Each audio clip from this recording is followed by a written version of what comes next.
ഈ സമ്മേളനം ഔപചാരികമായി ഉദ്ഘാടനം ചെയ്ത പ്രിയപ്പെട്ട പ്രതിപക്ഷ നേതാവ് ശ്രീ വി ഡി സതീശൻ, ഇവിടെ സന്നിഹിതരായിട്ടുള്ള മുൻ പ്രതിപക്ഷ നേതാവും മുൻ KPCC പ്രസിഡൻറ്റുമായ പ്രിയപ്പെട്ട രമേശ്, പ്രിയങ്കരനായ ജി സുധാകരൻ, പ്രിയപ്പെട്ട സി ദിവാകരൻ, പ്രിയങ്കരനായ ബാലചന്ദ്രൻ സാർ, പ്രിയപ്പെട്ട VS ബാലചന്ദ്രൻ, നമ്മുടെ DCC പ്രസിഡൻറ്റ് പ്രിയപ്പെട്ട പാലോട്ട് രവി, പ്രിയങ്കരനായ ലിജു, ഇവിടെ സന്നിഹിതരായിട്ടുള്ള സഹോദരി സഹോദരന്മാരെ, ഗുരുജനങ്ങളെ, സുഹൃത്തുക്കളെ, ഗാന്ധിജിയും ശ്രീനാരായണ ഗുരുവും സമാഗമനം നടത്തി ജനങ്ങൾക്ക് ആശയപരമായ സന്ദേശം നൽകിയ ആ മഹത്തായ ആ സന്ദർഭം അതിന് 100 വർഷം തികഞ്ഞിരിക്കുകയാണ്. ഇന്ന് ശിവഗിരിയിൽ ഇതുമായി ബന്ധപ്പെട്ട പരിപാടി ഉണ്ടായിരുന്നു. ആദരണീയരായ തുഷാർ ഗാന്ധി അവിടെ പങ്കെടുത്തിരുന്നു. കേരള പ്രദേശ് കോൺഗ്രസ് കമ്മിറ്റിയുടെ നേതൃത്വത്തിൽ ഇത്തരമൊരു പരിപാടി സംഘടിപ്പിച്ചത് ഏറ്റവും ഉചിതമായി.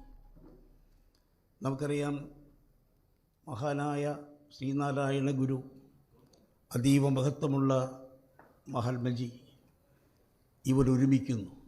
ഗാന്ധിജി 5 തവണയാണ് കേരളത്തിൽ വന്നിട്ടുള്ളത്. 2ാമത്തെ തവണയാണ് ശിവഗിരിയിലെത്തുന്നത്. 2ാം തവണ ഗാന്ധിജി വന്നത് ചരിത്രപ്രസിദ്ധമായ വൈക്കം സത്യാഗ്രഹത്തിന് ധാർമ്മികമായ കരുത്ത് പകരുന്നതിന് വേണ്ടിയാണ്. അതിനുശേഷമാണ് അദ്ദേഹം ശിവഗിരിയിലെത്തി അഭിവന്ദ്യനായ നാരായണ ഗുരുസ്വാമിയെ കാണുന്നത്. ഗാന്ധിജിയോടൊപ്പം ശ്രീ രാജഗോപാലാചാരി, മഹാദേവ ദേശായി, രാമദാസ് ഗാന്ധി, അതുപോലെ തന്നെ പ്രഗത്ഭരായ മലാത്മഹ വ്യക്തികളുമുണ്ടായിരുന്നു. അവരെ സ്വീകരിക്കാൻ നേരത്തെ ഇവിടെ പരാമർശിച്ചതുപോലെ TK മാധവനും CV കുഞ്ഞിരാമനും അതുപോലുള്ള പ്രഗത്ഭ വ്യക്തികൾ അവിടെ സന്നിഹിതരായിരുന്നു. ഗാന്ധിജിയും ശ്രീനാരായണ ഗുരുവും തമ്മിലുള്ള ആശയവിനിമയം സുപ്രധാനമായ പല വിഷയങ്ങളെക്കുറിച്ചാണ്. നമ്മുടെ രാജ്യത്തിൻ്റെ സ്വാതന്ത്ര്യം, രാജ്യത്ത് നിലനിൽക്കുന്ന സാമൂഹ്യ ദുരാചാരം, അയിത്തം ഉൾപ്പെടെയുള്ള സാമൂഹ്യ ദുരാചാരം, അവശ ജനവിഭാഗങ്ങളുടെ, അധസ്ഥിത ജനവിഭാഗങ്ങളുടെ ഉന്നമനത്തിന് എന്തൊക്കെ വേണം എന്നുള്ള നിർദ്ദേശങ്ങൾ തുടങ്ങിയ ഒരുപാട് കാര്യങ്ങൾ. അതുപോലെ തന്നെ നമ്മുടെ രാജ്യത്തെ സംബന്ധിച്ചിടത്തോളം നിലവിൽ നിൽക്കുന്ന അയിത്തം ഉൾപ്പെടെയുള്ള കാര്യങ്ങൾ, ആ വ്യവസ്ഥിതി മാറ്റുന്നതിന് വേണ്ടിയുള്ള മാർഗങ്ങൾ, ഇതേക്കുറിച്ചൊക്കെ ചർച്ച നടത്തുകയുണ്ടായി. നമുക്കറിയാം, ആ ഇരുവരുടെയും കൂടിക്കാഴ്ച ഒരു ചരിത്ര സംഭവമായിരുന്നു യഥാർത്ഥത്തിൽ. കാരണം മഹാത്മജിയെ നമ്മുടെ രാജ്യത്തിൻ്റെ സ്വാതന്ത്ര്യത്തിന് വേണ്ടി അനവരതം പൊരുതിക്കൊണ്ടിരിക്കുന്ന, ആ സമരങ്ങൾക്ക് നേതൃത്വം കൊടുക്കുന്ന മഹാത്മാ ഗാന്ധിക്കൊരു പുത്തൻ ഊർജം ശിവഗിരിയിൽ നിന്നും കിട്ടി.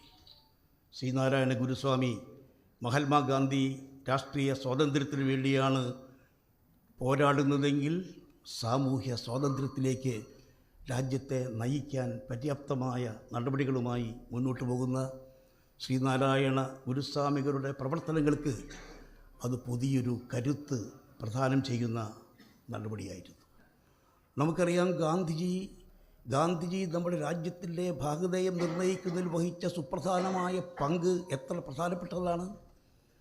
ഇന്ത്യൻ നാഷണൽ കോൺഗ്രസ് പ്രാരംഭകാലം മുതൽ ബ്രിട്ടീഷ് സർക്കാരിൻ്റെ മുന്നിൽ ഇന്ത്യക്കാരുടെ പരിദേവനങ്ങളും പരാതികളും നൽകുന്നതിനുള്ള നിവേദക സംഘമായിരുന്നെങ്കിൽ ആ കോൺഗ്രസ് പ്രസ്ഥാനത്തെ ജനകീയ പ്രസ്ഥാനമാക്കി മാറ്റിയത് മഹാത്മാഗാന്ധിയാണ്. 1915 സൗത്ത് ആഫ്രിക്കയിൽ നിന്നും അദ്ദേഹം എത്തി. തൻ്റെ രാഷ്ട്രീയ ഗുരുവായ ഗോപാലകൃഷ്ണ ഗോഖലെ അദ്ദേഹത്തിൻ്റെ ഉപദേശമനുസരിച്ച് ഇന്ത്യയെ കണ്ടെത്താൻ, ഇന്ത്യയിലെ ജനങ്ങളുടെ ജീവിതത്തെക്കുറിച്ച് മനസ്സിലാക്കാൻ യാത്ര ചെയ്തു. പിന്നീട് ചമ്പാരനിലെ നീലം കർഷകരുടെ സമരത്തിൽ സജീവമായി പങ്കെടുത്ത് അവർക്ക് നേരെ ഉണ്ടായിരുന്ന ചൂഷണം അവസാനിപ്പിക്കുന്നതിന് തൻ്റേതായ പങ്ക് വഹിച്ചു.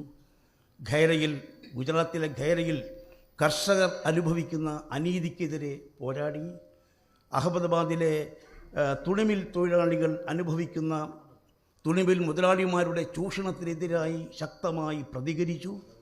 അവസാനം ഗാന്ധിജിയുടെ ധാർമ്മിക ശക്തിക്ക് മുന്നിൽ തുണിമിൽ മുതലാളിത്തത്തിന് തലകുനിക്കേണ്ടി വന്നു. അക്കാലത്ത് ബ്രിട്ടീഷ് ഭരണകൂടം ഇന്ത്യക്കാരുടെ മേൽ അടിച്ചേൽപ്പിച്ച റൗലറ്റ് ആക്ടിനെതിരെ ശക്തമായി പ്രതികരിച്ചു.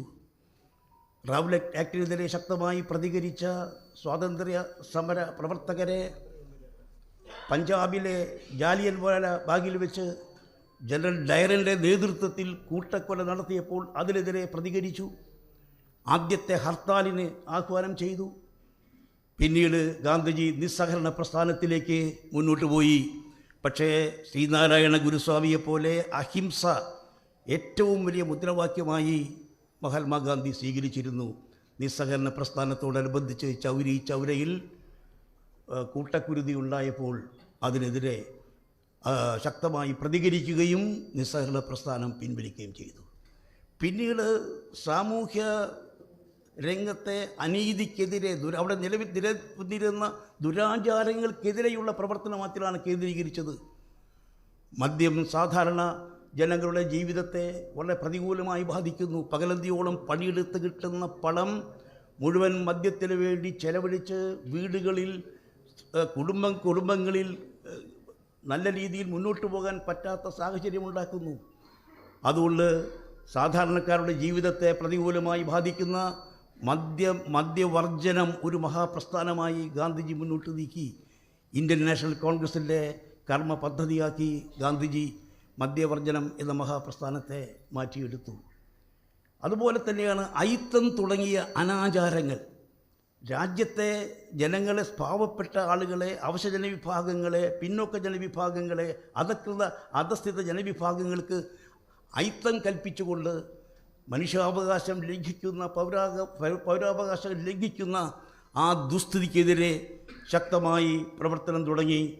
കേരളത്തിൽ നമുക്കറിയാം, തിരുവിതാംകൂറിൽ നിലനിന്നിരുന്ന അയിത്തം തുടങ്ങിയ അനാചാരങ്ങൾ, സാമൂഹ്യ വ്യവസ്ഥിതി മഹാനായ ടി.കെ. മാധവൻ ശ്രീനാരായണ ഗുരുവിൻ്റെ അനുഗ്രഹത്തോടുകൂടി തന്നെ മഹാത്മാഗാന്ധിയുടെ ശ്രദ്ധയിൽപ്പെടുത്തിയിരുന്നു. ഗാന്ധിയെക്കുറിച്ച് അദ്ദേഹത്തോട് പറഞ്ഞിരുന്നു.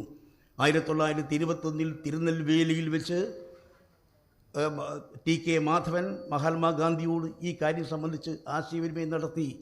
പിന്നീട് 1923 കാക്കിനഡെ കോൺഗ്രസിൽ, ഓൾ ഇന്ത്യ കോൺഗ്രസ് കമ്മിറ്റിയുടെ കാക്കിനഡെ സമ്മേളനത്തിൽ വെച്ച് ഈ പ്രശ്നം ഗാന്ധിജിയുമായി സംസാരിച്ചു, പ്രശ്നം അവതരിപ്പിച്ചു. ഇന്ത്യൻ നാഷണൽ കോൺഗ്രസ് അയിത്തോച്ചാടനം കോൺഗ്രസിൻ്റെ മുഖ്യ കർമ്മ പരിപാടിയായി അംഗീകരിക്കുന്ന പ്രമേയം ആ സമ്മേളനത്തിൽ പാസാക്കി. കേരള പ്രദേശ് കോൺഗ്രസ് കമ്മിറ്റിയെ ചുമതലപ്പെടുത്തി. അയിത്തത്തിനെതിരെ, അയിത്തോച്ചാടനത്തിന് വേണ്ടിയുള്ള സമരം ആരംഭിക്കാൻ കേരള പ്രദേശ് കോൺഗ്രസ് കമ്മിറ്റിയെ ചുമതലപ്പെടുത്തി. അതിൻ്റെ സമ്മേളനത്തിൽ ടി.കെ. മാധവനോടൊപ്പം കെ.പി. കേശവമേനോൻ പങ്കെടുത്തിരുന്നു.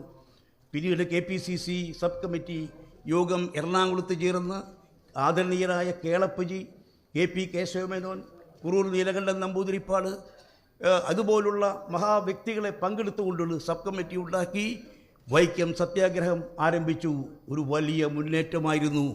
ഗാന്ധിയൻ സമരത്തിൻ്റെ ഏറ്റവും വലിയ പ്രത്യേകത അക്രമരഹിതമായിരുന്നു. എല്ലാവിധ പ്രകോപനങ്ങളും ഉണ്ടായിരുന്നെങ്കിലും അക്രമരഹിതമായ മാർഗത്തിലൂടെ മുന്നോട്ട് പോയി. അതേസമയം ശ്രീനാരായണ ഗുരുസ്വാമികളുടെ ഉപദേശം പ്രകാരം ആദരണീയനായ മന്നത്ത് പത്മനാഭൻ്റെ നേതൃത്വത്തിൽ വൈക്കത്തു നിന്നും തിരുവനന്തപുരത്തേക്ക് സവർണ ജാഥ നടത്തുകയുണ്ടായി. എല്ലാ അർത്ഥത്തിലും സമാധാനപരമായ മാർഗത്തിലൂടെ നിലവിലുള്ള വ്യവസ്ഥിതിയെ ചോദ്യം ചെയ്യുക, അതിനെ ശക്തമായി ചോദ്യം ചെയ്യുക, അതിനെതിരെ പ്രതികരിക്കുക. ഒരു തുള്ളി ചോര പോലും വീഴാത്ത ആ സമര പരിപാടി, അതാണ് നമ്മുടെ രാജ്യത്തിൻ്റെ രാഷ്ട്രീയ സാമൂഹ്യ ഭാഗധേയം മാറ്റിമറിച്ചത്. അതുപോലെ തന്നെ ഗാന്ധിജി, നമുക്കിവിടെ നേരത്തെ പ്രതിപക്ഷ നേതാവ് പരാമർശിച്ചതുപോലെ ഗാന്ധിജി അരുവിപ്പുറം പ്രതിഷ്ഠ, അക്കാലത്ത് നിലവിലുണ്ടായിരുന്ന സാമൂഹ്യ വ്യവസ്ഥിതിയെ ചോദ്യം ചെയ്തുകൊണ്ടാണ് സമാധാനപരമായി, സൗമ്യമായി, ആരെയും പ്രകോപിപ്പിക്കാതെ അദ്ദേഹം ചോദ്യം ചെയ്തു. ശിവപ്രതിഷ്ഠ നടത്തി. അതിനെതിരെ ശക്തമായി പ്രതികരിക്കാൻ വന്ന വരേണ്യവർഗത്തിൻ്റെ പ്രതിനിധികളെ അദ്ദേഹത്തിൻ്റെ ശാന്തമായ വാക്കുകൾ അത് വളരെയേറെ അവർ പ്രകോപിക്കാനുള്ള സാഹചര്യം ഒഴിവാക്കി. ജാതിഭേദം മതദ്വേഷം ഏതുമില്ലാതെ സർവരും സോദരത്തേന വാഴുന്ന മാതൃകാ സ്ഥാനമാണിത് എന്ന തത്വത്തിൻ്റെ അടിസ്ഥാനത്തിൽ മുന്നോട്ട് പോയി. വലിയൊരു സാമൂഹ്യ വിപ്ലവത്തിലാണ് ശ്രീനാരായണ ഗുരുസ്വാമികൾ അരുവിപ്പുറത്ത് തുടക്കം കുറിച്ചത്. പിന്നീട് സർവമത സമ്മേളനം നടത്തി. എല്ലാ മതങ്ങളും ഒന്നാണ്, ഏക മതസാരം, എല്ലാ മതങ്ങളും ഒന്നാണ്, എല്ലാ മതങ്ങളുടെയും സാരം ഒന്ന് തന്നെയാണ്. വ്യത്യസ്ത മതവിഭാഗങ്ങൾ കലഹിക്കലല്ല വേണ്ടത്, അവർ ഒന്നിച്ചു ചേർന്ന് ഒരേ ഐക്യത്തിൻ്റെ സന്ദേശം നൽകണം, മതസൗഹാർദ്ദത്തിൻ്റെ നല്ല അന്തരീക്ഷം വളർത്തിയെടുക്കണം എന്നുള്ള താല്പര്യത്തോടുകൂടി പിന്നെ രംഗത്ത് മതപരമായ തലങ്ങളിൽ സംഘർഷം ഒഴിവാക്കുക എന്ന ലക്ഷ്യത്തോടുകൂടി സർവമത സമ്മേളനം ആലുവയിൽ അദ്ദേഹം നടത്തുകയുണ്ടായി. വളരെ വിജയകരമായിരുന്നു, അർത്ഥപൂർണമായിരുന്നു. അരുവിപ്പുറം പ്രതിഷ്ഠ കഴിഞ്ഞു. അത് കഴിഞ്ഞ് പിന്നെ സർവമത സമ്മേളനം കഴിഞ്ഞു. അത് കഴിഞ്ഞ് സ്വാമികൾ തീർച്ചയായും ടി കെ മാധവൻ, മഹാനായ ടി കെ മാധവന് എല്ലാവിധത്തിലുള്ള അനുഗ്രഹങ്ങളും നൽകി. വൈക്കം സത്യാഗ്രഹത്തിന് എല്ലാവിധ അനുഗ്രഹങ്ങളും നൽകി. വൈക്കം സത്യാഗ്രഹത്തെ അനുഗ്രഹിക്കാൻ വേണ്ടിയാണ് ഗാന്ധിജി എത്തിയത്.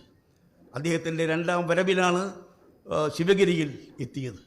ആ യാത്ര ഒരു ചരിത്രത്തിൻ്റെ ഭാഗമാണ്, ചരിത്രം മാറ്റി എഴുതിയ ഒരു യാത്രയായിരുന്നു. മഹാത്മാഗാന്ധിയുടെയും ശ്രീനാരായണ ഗുരുസ്വാമികളുടെയും സംഗമം. അവർ തമ്മിൽ എല്ലാ വിഷയങ്ങളിലും യോജിപ്പുണ്ടായിരുന്നില്ല, പക്ഷേ പൊതുവെ യോജിപ്പായിരുന്നു. സമാനമായ ആദർശങ്ങൾ, സമാനമായ ലക്ഷ്യങ്ങൾ അതുണ്ടായിരുന്നു. വിയോജിപ്പുകൾക്കിടയിലും യോജിപ്പ് കണ്ടെത്താൻ അവർ ശ്രമിച്ചു. നമുക്കറിയാം, ഗാന്ധിജി അഹിംസയുടെ കാര്യത്തിൽ, സത്യത്തിൻ്റെ കാര്യത്തിൽ, മാനവികതയുടെ കാര്യത്തിൽ, മദ്യവർജനത്തിൻ്റെ കാര്യത്തിൽ, അതുപോലെ തന്നെ പൊതുവെ എല്ലാ ഇതുപോലുള്ള സാമൂഹ്യ വിഷയങ്ങളിൽ ഗാന്ധിജിക്കുള്ള അഭിപ്രായം ശ്രീനാരായണ ഗുരുവിനെ സംബന്ധിച്ചിടത്തോളം ശ്രീനാരായണ ഗുരുവിൻ്റെയും സമാനമായ അഭിപ്രായമായിരുന്നു.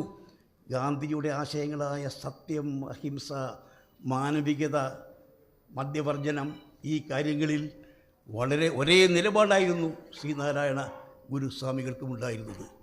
മദ്യം വിഷമാണ്, അത് ഉണ്ടാക്കരുത്, കുടിക്കരുത്, വാങ്ങരുത്, വിൽക്കരുത്. കർശനമായ നിർദ്ദേശമാണ് ശ്രീനാരായണ ഗുരു അണികൾക്ക് നൽകിയത്. കാരണം മദ്യം സമൂഹത്തിൽ വരുത്തുന്ന കെടുതികളെക്കുറിച്ച് തികച്ചും ബോധവാന്മാരായിരുന്നു. അതുകൊണ്ട് മറ്റെന്തെല്ലാം മേഖലയിൽ നേട്ടങ്ങളുണ്ടായാലും മദ്യവ്യാപനം സമൂഹത്തെ ദുഷിപ്പിക്കും, നശിപ്പിക്കും എന്ന തിരിച്ചറിവ് ശ്രീനാരായണ ഗുരുസ്വാമികൾക്കുണ്ടായിരുന്നു. ഇതേ രീതിയിൽ തന്നെ മഹാത്മജി അദ്ദേഹം കൃത്യമായി പ്രതികരിച്ചു. മദ്യവർജനം ഒരു മഹാപ്രസ്ഥാനമായി അദ്ദേഹം മുന്നോട്ട് കൊണ്ടുപോയി. സ്വാതന്ത്ര്യ സമരത്തിൻ്റെ ഭാഗമായി മദ്യവർജനത്തെ കോൺഗ്രസ് ഏറ്റെടുക്കുന്ന സാഹചര്യമുണ്ടായി. ഗാന്ധിജിയെ സംബന്ധിച്ചിടത്തോളം ഗാന്ധിജി വളരെ കൃത്യമായി പറഞ്ഞു. ഗാന്ധിജിയോട് മദ്യവർജന പ്രസ്ഥാനവുമായി മുന്നോട്ട് നീങ്ങിയപ്പോൾ ഒരു മാധ്യമപ്രവർത്തകൻ ചോദിച്ചു, എന്തിനാണ് സമരം, അവരുപദേശിച്ചാൽ പോരെയെന്ന്. ഉപദേശിച്ച് നേരെയാക്കിയാൽ മതിയല്ലോ എന്ന് ചോദിച്ചു. അപ്പോൾ ഗാന്ധിജി പറഞ്ഞു, നിങ്ങളുടെ കുട്ടി തീയിൽ ചാടാൻ ഒരുമ്പിടുന്ന കുട്ടിയെ നിങ്ങൾ ഉപദേശിച്ച് പിന്തിരിപ്പിക്കുമോ അതോ ബലം പ്രയോഗിച്ച് തടഞ്ഞ് ആ കുട്ടിയെ രക്ഷിക്കുമോ? ചില ഘട്ടങ്ങളിൽ നടപടികൾ വേണ്ടി വരും, ശക്തമായ നടപടികൾ വേണ്ടി വരും. അത് എത്രയോ ദൂരക്കാഴ്ചയോട് കൂടിയിട്ടാണ് ഗാന്ധിജി പറഞ്ഞത്. ഇന്ന് ഗാന്ധിജിയും ശ്രീനാരായണ ഗുരുസ്വാമികളും നമുക്ക് നൽകിയ, ലോകത്തിന് നൽകിയ സന്ദേശങ്ങളൊക്കെ എത്ര വ്യർത്ഥമായിക്കൊണ്ടിരിക്കുന്നു. കാരണം അതിനൊക്കെ എതിരായിട്ടുള്ള പ്രവർത്തനമല്ലേ നടക്കുന്നത്. ഇത്രയേറെ അക്രമപൂരിതമായൊരു സാഹചര്യം, ഇത്രയേറെ സംഘർഷങ്ങളും സംഘടനകളും വളർന്ന ഒരു സാഹചര്യം, മനുഷ്യജീവന് തെല്ലും വില കൽപ്പിക്കാതെ ആരെയും എന്തും ചെയ്യുന്ന ഒരു സ്ഥിതിവിശേഷമല്ലേ സംജാതമായിട്ടുള്ളത്. ഓരോ ദിവസവും മാധ്യമങ്ങൾ വായിക്കുമ്പോൾ, ഈ പരിഷ്കൃത സമൂഹത്തിൽ മാധ്യമങ്ങൾ വായിക്കുമ്പോൾ, മാധ്യമങ്ങൾ കാണുമ്പോൾ നമ്മുടെ മനസ്സ് കലങ്ങിപ്പോകുന്നു. മനസാക്ഷിയെ ഞെട്ടിപ്പിക്കുന്ന സംഭവങ്ങൾ ഓരോ ദിവസവും വന്നുകൊണ്ടിരിക്കുന്നു. കുറ്റവാളികളും എല്ലാവരും മാറിക്കൊണ്ടിരിക്കുന്ന കുറ്റവാളികൾ കൂടുതൽ കുറ്റവാളികളാകുന്നു. പുതിയ തലമുറയിൽപ്പെട്ടവരും മാറുന്നു. അതിൽ മദ്യവും മയക്കുമരുന്നും വഹിക്കുന്ന പങ്ക് വളരെ വളരെ ഭയാനകമാണ് എന്ന കാര്യത്തിൽ യാതൊരു സംശയമില്ല. അതിനെ തടയാനുള്ള ഉത്തരവാദിത്വം ഭരണകൂടത്തിനുണ്ട്. ഗാന്ധിജി പറഞ്ഞതുപോലെ ഇത്തരം തീയിൽ ചാടുന്ന കുട്ടിയെ, തീയിൽ ചാടാൻ മുന്നോട്ട് ഒരുമ്പെടുന്ന കുട്ടിയെ ഉപദേശിച്ച് നേരെയാക്കി ബോധവൽക്കരണം നല്ലത് തന്നെയാണ്. പക്ഷേ അതുമാത്രം പോരാ, കർശനമായ നടപടികൾ ഉണ്ടാകുക എന്നുള്ളത് പ്രധാനപ്പെട്ട കാര്യമാണ്. അതുകൊണ്ട് ഈ തരത്തിൽ ഗാന്ധിജിയെ സ്മരിക്കുമ്പോൾ, ശ്രീനാരായണ ഗുരുസ്വാമികളെ സ്മരിക്കുന്ന അവസരത്തിൽ നമ്മുടെ രാജ്യത്തിൻ്റെ ഇന്നത്തെ അവസ്ഥ ആ കരുതി മാറ്റാൻ ശ്രമിക്കേണ്ടിയിരിക്കുന്നു. അയിത്തത്തിനെതിരെ ശക്തമായി പ്രതികരിച്ച മഹാത്മജി, അയിത്തത്തിനെതിരെ ശക്തമായി പ്രതികരിച്ച ശ്രീനാരായണ ഗുരുസ്വാമികൾ അവരുടെ സന്ദേശങ്ങളെ കാറ്റിൽ പറത്തിക്കൊണ്ട് ഈ കാലഘട്ടത്തിൽ പോലും ഇരിഞ്ഞാലക്കുട കൂടൽമാണിക്യ ക്ഷേത്രത്തിൽ കഴകക്കാരനെ ഒരു പ്രത്യേക വിഭാഗത്തിൽപ്പെട്ടു എന്നൊറ്റ കാരണം കൊണ്ട് അതിന് അനുവദിക്കാത്ത സ്ഥിതിവിശേഷം അതീവ ഗൗരവത്തോടുകൂടി സമൂഹം കാണേണ്ടിയിരിക്കുന്നു. ഏതായാലും ഇന്നത്തെ ഈ കൂട്ടായ്മയിൽ നമ്മൾ കോൺഗ്രസ് നേതാക്കളോടൊപ്പം, രമേശ് ചെന്നിത്തലയോടൊപ്പം, ജി ബാലചന്ദ്രനോടൊപ്പം, BS ബാലചന്ദ്രനോടൊപ്പം ജി സുധാകരനും അതുപോലെ തന്നെ പ്രിയപ്പെട്ട സി ദിവാകരനും പങ്കെടുക്കുന്നു എന്നുള്ളത് നല്ലൊരു ലക്ഷണമായിട്ടാണ് ഞാൻ കാണുന്നത്. ഈ തരത്തിലുള്ള സമൂഹത്തിൻ്റെ അതിഗുരുതരമായ പ്രശ്നങ്ങൾ, മനുഷ്യരാശിയെ പൊതുവെ ബാധിക്കുന്ന ഇത്തരം ഗുരുതരമായ പ്രശ്നങ്ങൾ കക്ഷി രാഷ്ട്രീയത്തിൻ്റെ സങ്കുചിതമായ കാഴ്ചപ്പാടിൽ കുരുങ്ങിപ്പോകേണ്ടതല്ല. അതിനൊക്കെ അതുമായി വലിയൊരു പ്രസ്ഥാനം നമ്മുടെ രാജ്യത്ത് വളർന്നു വരണം. അക്രമത്തിനെതിരായി അഹിംസാ സിദ്ധാന്തം ഉയർത്തിപ്പിടിക്കുന്ന, ലഹരിക്കെതിരായി, മദ്യത്തിനെതിരായി, ലഹരിക്കെതിരായി, അക്രമത്തിനെതിരായി, അക്രമവാസനകൾക്കെതിരായി തലമുറകളെ രക്ഷിക്കാൻ വേണ്ടിയുള്ള നടപടികൾ ഒരു ഭാഗത്ത് സർക്കാരിൻ്റെ ഭാഗത്തു നിന്നുണ്ടാകണം, മറുഭാഗത്ത് സമൂഹത്തിൻ്റെ ഭാഗത്തുനിന്ന് കൂട്ടായിട്ടുള്ള പരിശ്രമത്തോടുകൂടി ഈ തലമുറകളെ സംരക്ഷിക്കാൻ നമുക്ക് സാധിക്കണം. നല്ലൊരു തലമുറയെ വളർത്തിയെടുക്കാൻ സാധിക്കണം. അതിന് മഹത്തായ ഈ സമാഗമത്തിൻ്റെ സന്ദേശം പര്യാപ്തമായി മാറട്ടെ എന്ന് ആത്മാർത്ഥമായി പ്രത്യാശിച്ചുകൊണ്ട് അടുത്തതായി വിഷയം അവതരിപ്പിക്കുന്നതിന് പ്രിയപ്പെട്ട രമേശ് ചെന്നിത്തലയെ സ്നേഹാദരപൂർവ്വം ക്ഷണിക്കുന്നു. എല്ലാവർക്കും എൻ്റെ വിനീതമായ നമസ്കാരം.